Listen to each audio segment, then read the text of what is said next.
celui clerc de Gaulle aura toute la science de clergie en lui qui jamais aura été au siècle. Donc, il avait une incontestable science, puisque, comme je vous l'ai dit, il a été momentanément mandaté par l'ordre polaire, qui lui a donné la fameuse épée de Merlin. Mais il ne sera mis si parfaitement saine du sens séculier comme il sera de celle art de clergie, dont je vous dis que vous mettez en écrit qu'il parlera si parfaitement en contre celui que lui ne saura que répondre. Et en somme, quelle fut l'arme parfaite, si l'on peut dire, de Gaulle, mais ce fut sa parole. C'est à travers ce discours qu'il a conquis, si l'on peut dire, et la France, et qu'il a eu une énorme importance dans l'univers. Voilà une première prophétie. Il en est d'autres, et notamment celle qui semble parler des deux guerres mondiales. Si vous voulez, il y en a une encore auparavant, celle qui parle de l'Inquisition.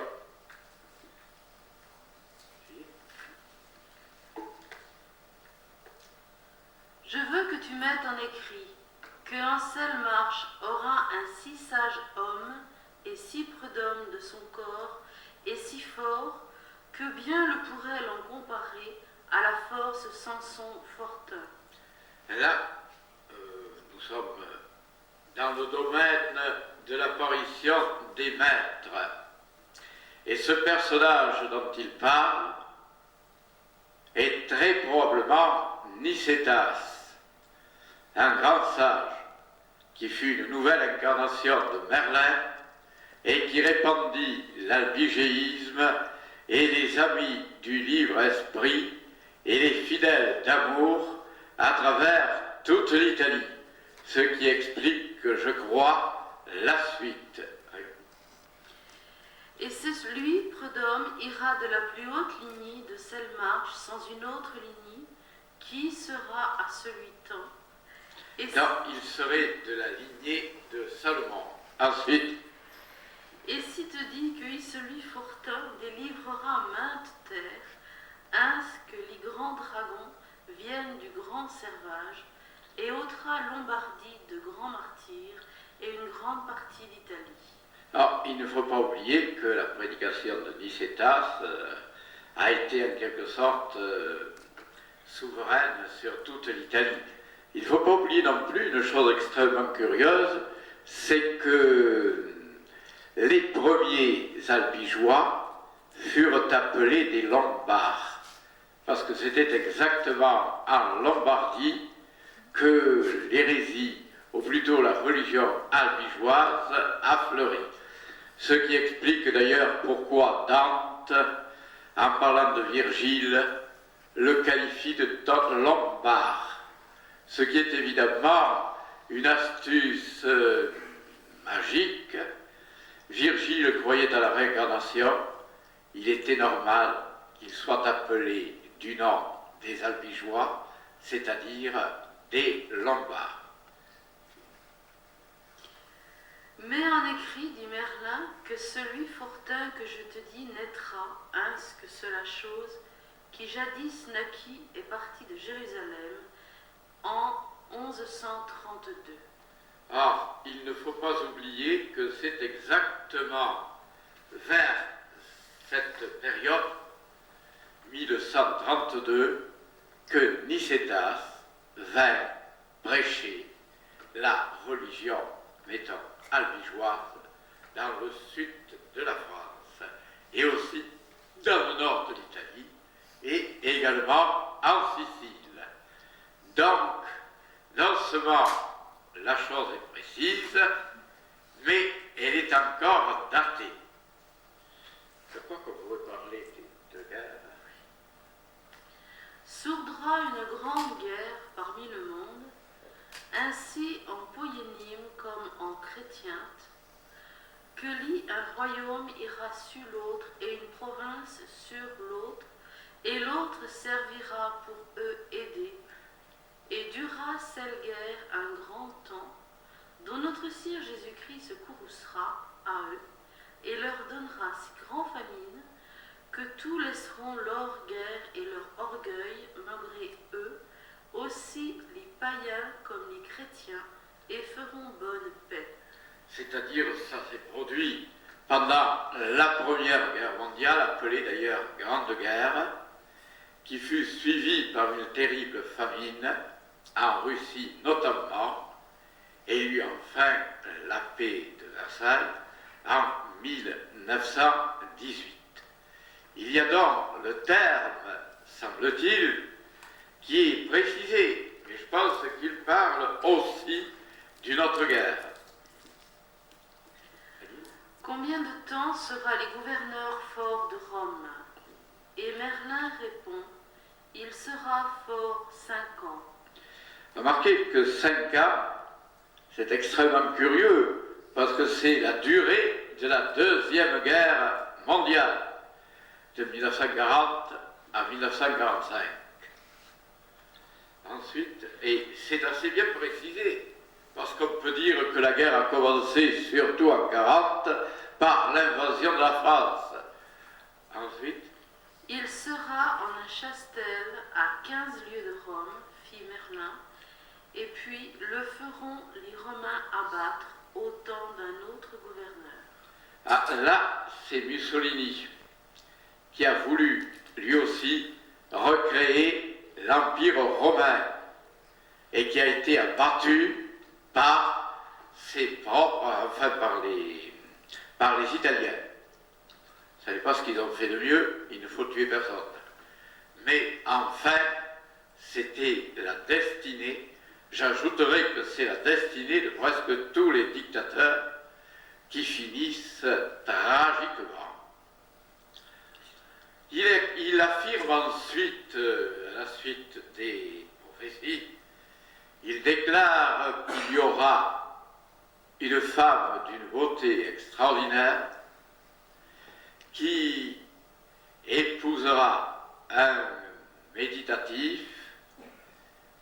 un sage, le mot sage s'y trouve, et qu'ils mettront au monde un enfant prédestiné. Vous connaissez la légende du Saint Graal. Elle a été dite notamment par Otto Rahn. Et au moment où Montségur était assiégé par les armées, eh bien, la montagne s'ouvrit et Esclarmonde de Foix, sous forme d'une colombe portant le Graal à son bec, est allé le déposer dans l'Inde. Tout ceci est évidemment symbolique, où il se trouve encore. Et dans une tour immense, en ivoire, gardée par une licorne. Et l'être prédestiné doit venir dans cette tour et ravir de la vérité du Saint Graal qu'il apportera aux hommes. Et ce sera le commencement d'une ère nouvelle, non pas pour toute l'humanité, mais pour les 49 chevaliers de la table ronde qui seront réincarnés et qui, grâce à ce Saint Graal, arriveront tous à la libération ultime. Quant au 50e, ce sera évidemment l'être prédestiné qui apportera la vérité du Saint Graal et qui disparaîtra d'ailleurs d'une manière mystérieuse. Merlin a laissé d'autres écrits qu'il sera difficile de retrouver, mais qui ne sont pas introuvables. Son nom véritable, semble-t-il, c'est Ambroise. Merlin étant simplement un nom qui était le nom magique et le nom initiatique. Ambroise, vous le retrouvez naturellement dans Hugo, qui déclare « Ambroise est un coursier dont le dogme est la bride ». Effectivement, un coursier, comme vous le voyez, c'est le symbole de tous les avatars. Et le dogme, c'est en effet le dogme christique, dont il s'est difficilement débarrassé. Mais en réalité, il a bien voulu unir les deux. Il a voulu unir la sagesse druidique et la sagesse secrète des chrétiens. Sa sagesse remonte aux Ophites. Les Ophites étaient les adorateurs de Jésus, mais ils considéraient qu'il avait la forme d'un serpent. Dans une certaine église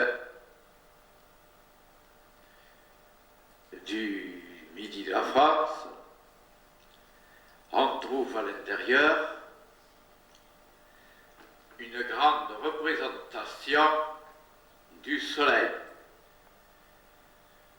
C'est la croix. Et sur cette croix, il y a un soleil à la place de Jésus, et il y a aussi un serpent.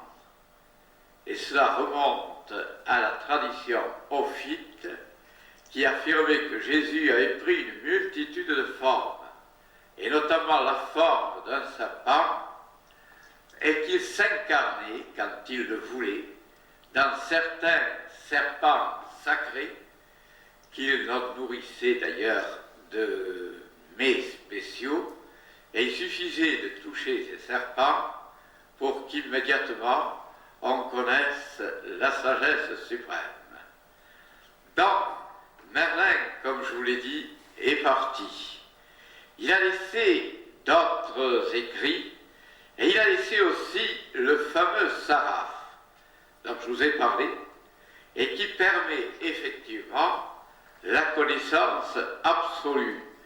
Ce Saraf se retrouverait dans les gorges du Verdon, où il existe une multitude de livres qui remontent à la plus haute antiquité et où tous les secrets les plus mystiques de la Terre sont en quelque sorte renfermés. On peut y aller en suivant d'ailleurs la méthode de Merlin. Cette méthode consiste à devenir un avec le serpent primordial, en, comment dirais-je, en rêve, si vous voulez, ou en vision.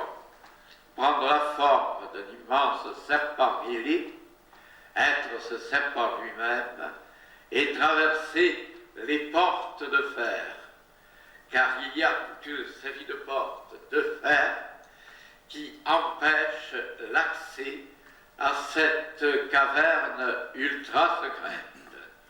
On traverse ces portes et à ce moment-là, on peut connaître n'importe quel secret qui remonte à l'origine des temps. J'ajoute que la connaissance des cycles historiques est également le fruit de Merlin. Lorsqu'il parle, il parle fréquemment de l'an 1200. Et c'est en année 1200 qu'il déclare ultra privilégié correspond en réalité au cycle de 1200 ans.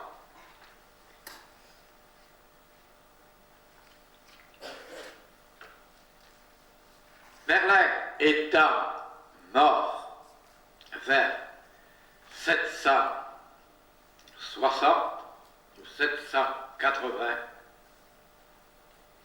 on arrive à 1980 pour que le nouveau Merlin puisse se manifester.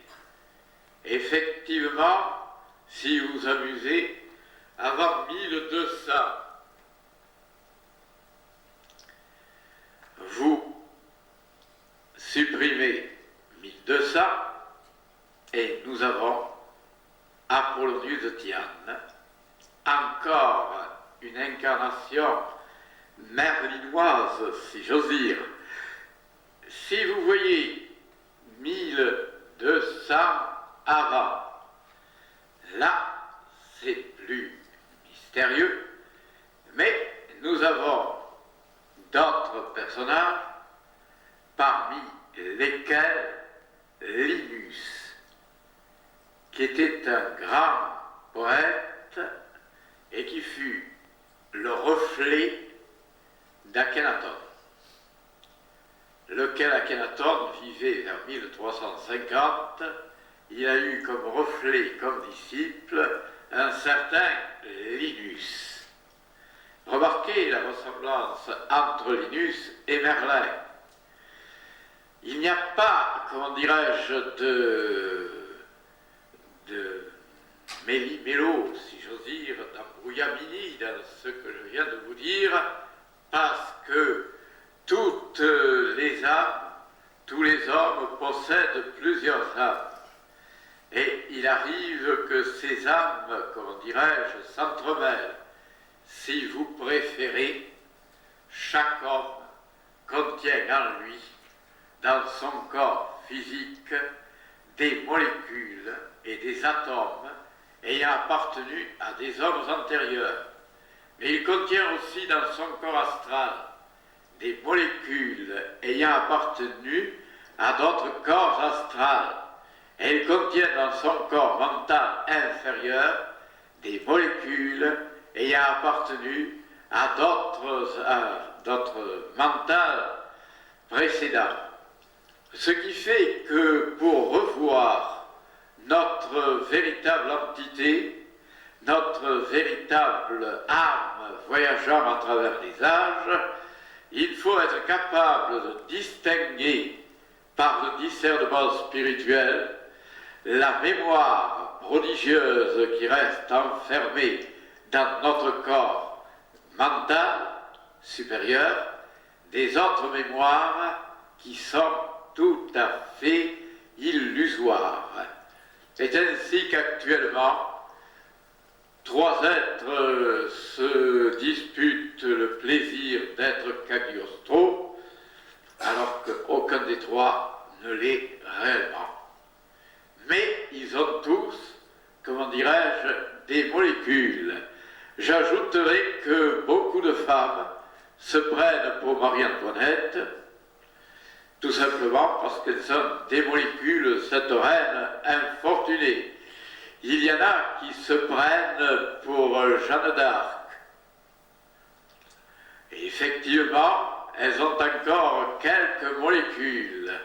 Et maintenant, je vais terminer par, si j'ose dire, l'histoire du saraf que vous retrouverez et qui a une propriété magique, celle de grossir les diamants, celle de multiplier les pièces d'or et celle, ce qui est beaucoup plus important, quand on le met sur son cœur, de nous faire découvrir notre véritable identité et de nous faire savoir que nous sommes des êtres un, unis éternellement à l'être suprême et qu'en réalité, nous n'avons qu'une illusion permanente lorsque nous croyons exister dans le temps, dans l'espace et dans la causalité. Comment a disparu Merlin? Eh bien, il y a plusieurs définitions. Il avait appris à la belle Viviane tous ses secrets et elle s'en est servie pour l'enfermer dans un chêne. Là, il était bien tranquille, il ne bougeait pas, il méditait, il ne pouvait pas sortir, et il était sous l'emprise permanente de Viviane. Mais Viviane s'est prise à son propre piège, et voulant à son tour se fondre avec Merlin, elle a pénétré à l'intérieur du chêne, et par une belle nuit d'été, mettant vers le 7 mai, qui est plutôt le printemps, eh bien, l'arbre s'est déraciné tout seul et il s'est envolé dans l'espace infini. C'est ainsi que Merlin a terminé sa glorieuse carrière et on a entendu alors une parole qui disait « Le maître des maîtres est rentré dans l'être des êtres ». Cette parole a été transcrite dans le Saraf et par les successeurs de Merlin. Je m'excuse de vous avoir tenu aussi longtemps, mais je demanderai que l'on termine par 3 poèmes.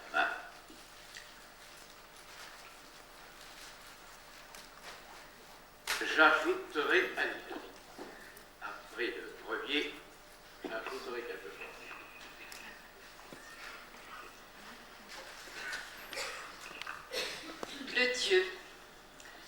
Le Dieu dont j'ai ravi la lumière dorée n'est plus qu'un souvenir. L'aube, vierge augurale en sa robe adorée, pleure dans les nuits. La voile qui s'en va sous le vent de l'aurore passe comme un remords. Le temps plane, étendant ses ailes qui dévorent sur les mers et les morts. Brandiras-tu demain, ô roi qu'on écartèle l'étendard colossal? L'onde d'éternité, mère du Saint Graal, se réveillera-t-elle?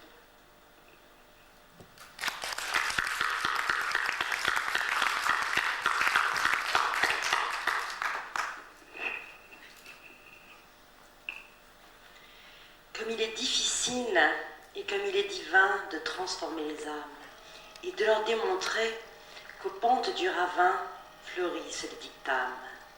Les rêves de l'augure et les chants du devin les transpercent de flammes. Nous devons savourer le redoutable vin plein de joie et de drame. Montons d'un élan sûr dans la gloire de Dieu, tout en fondant nos cœurs dans l'axe et le milieu.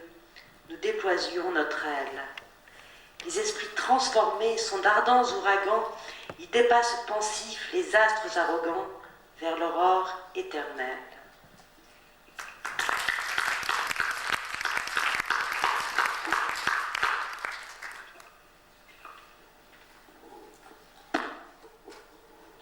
Lui, je médite âprement, berger du genre humain, ainsi qu'un soleil d'or sur un étang de glace. La grande main de l'invisible a pris ma main. Je suis l'arbre infini que la splendeur enlace. Malgré le vent de feu qui brûle un noir chemin, tiare d'un secret sublime, je me place parmi les immortels au regard surhumain. Quand leur voix retentit, l'univers se déplace. La lumière a rempli toutes mes molécules. Les fléaux ne sont plus que des nains ridicules, et les oiseaux du lac Stymphale ont peur de moi. Salomon dans ma tête, Isis dans ma poitrine, s'épousent pour forger l'éternel androgyne. Les visages du gouffre ont reconnu leur roi.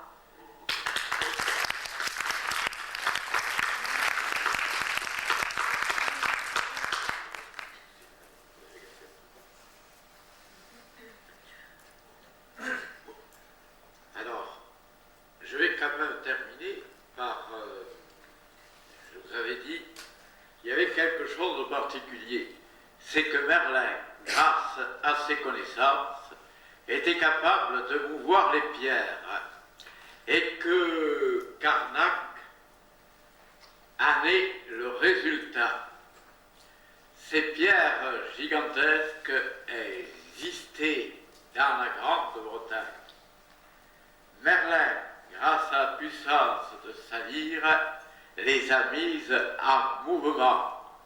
Et ce fut un spectacle prodigieux de voir le maître, avec sa lyre, marcher devant, suivi par une armée de géants de pierre. Les pierres titubantes, animées d'une vie prodigieuse, le suivaient comme des géants hypnotisés.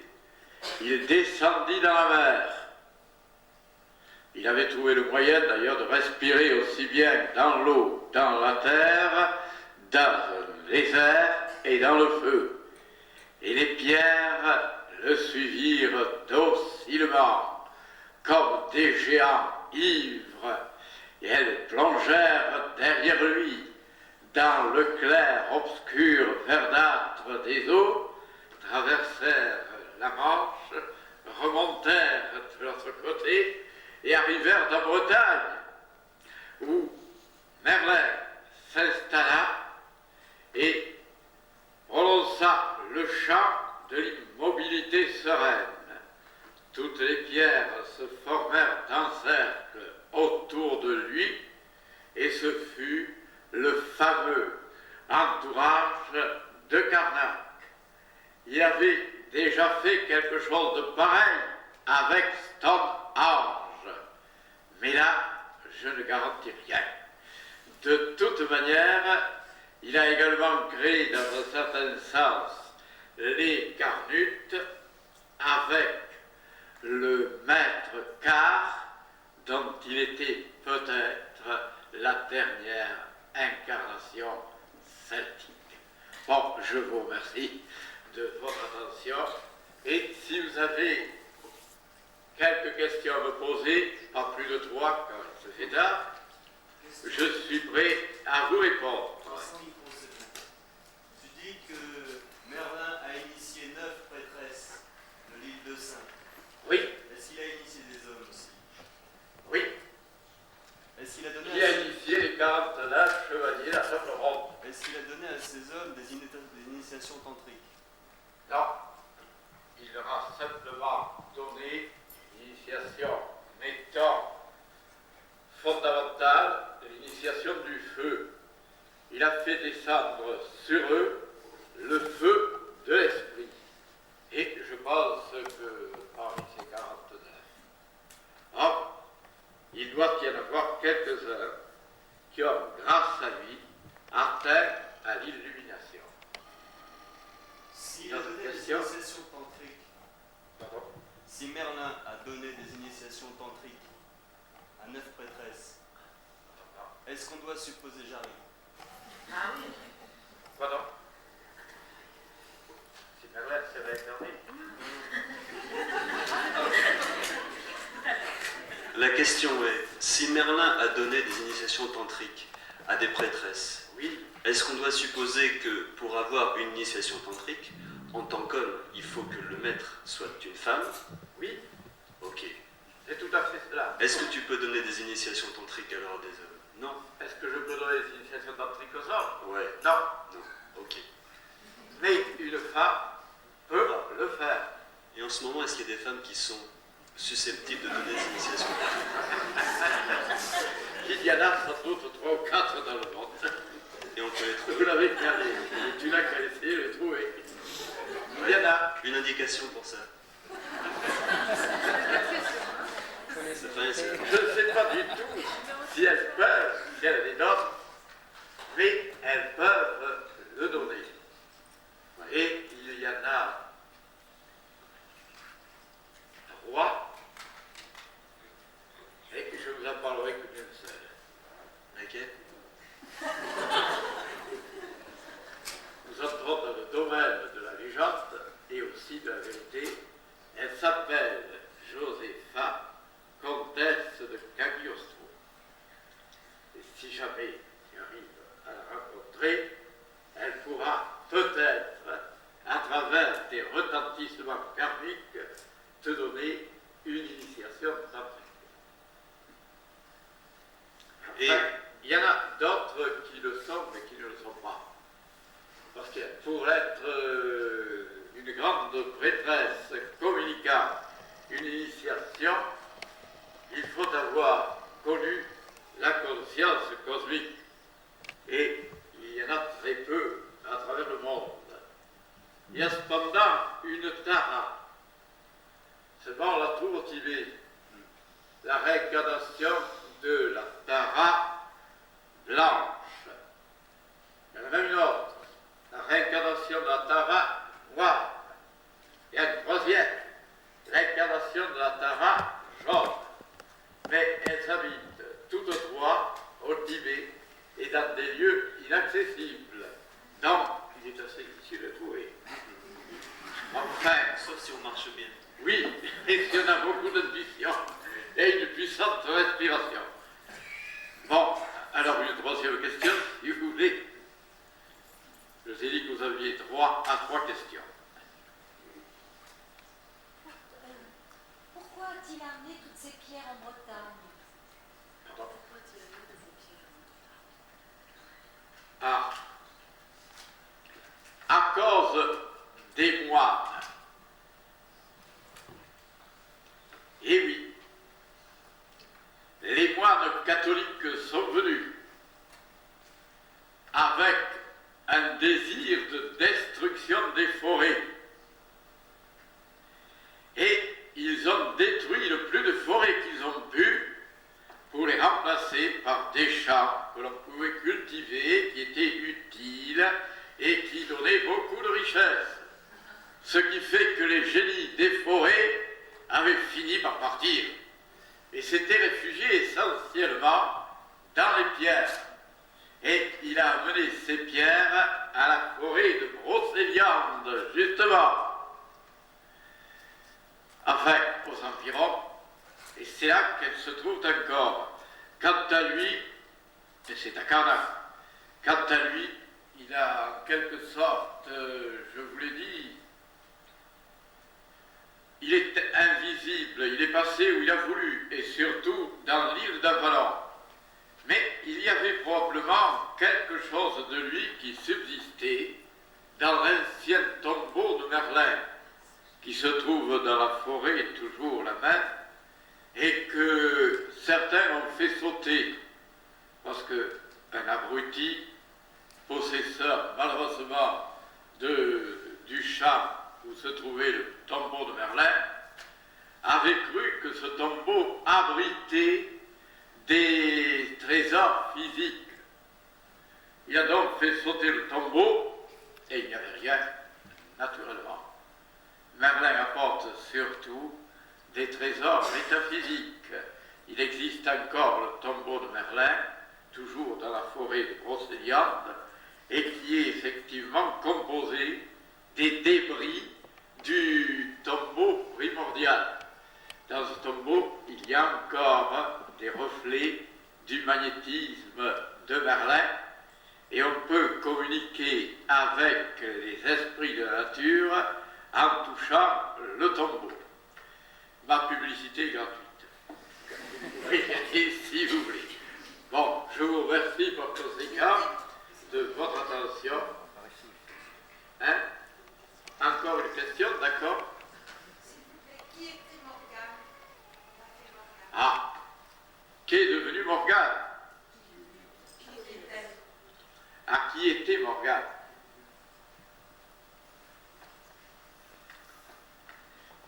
C'était aussi une druidesse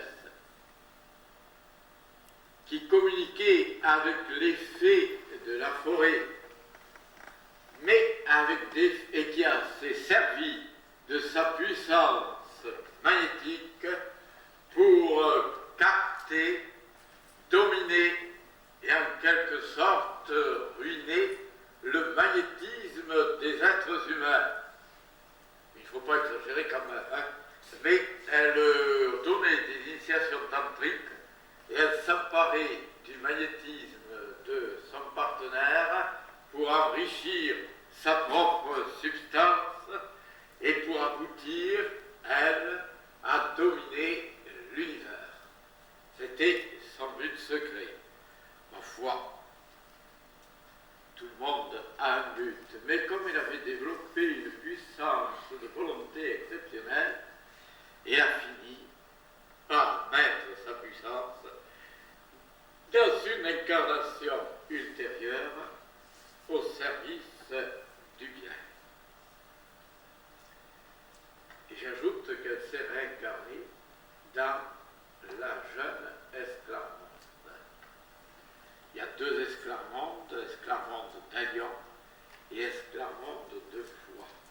Elle s'est réincarnée dans la jeune Esclarmonde d'Allion. Ça va dire? Bon, je vous remercie.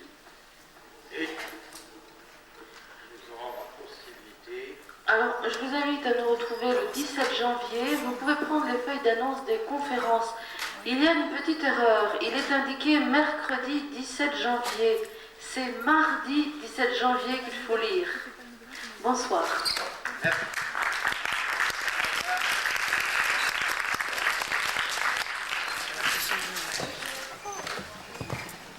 Alors, je vais aller lui dire au revoir, j'ai quelque chose à lui dire.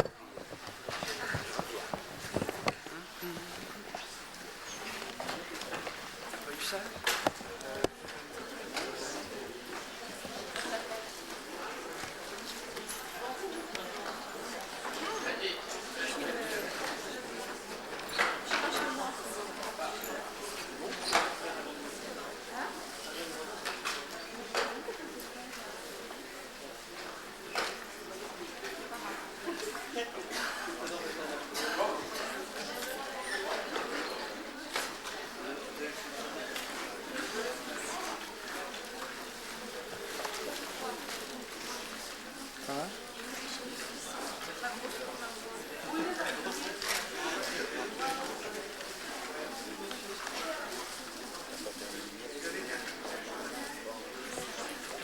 Miette, si, quand j'achète le café.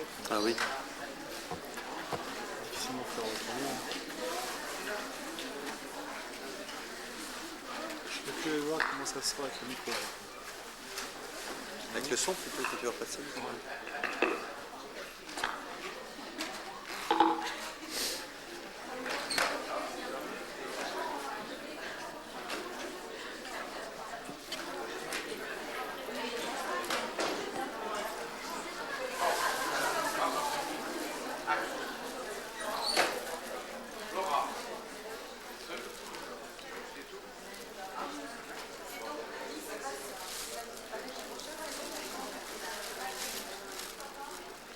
C'est ta voiture? C'est toi. Sur moi aussi. Non, non, non.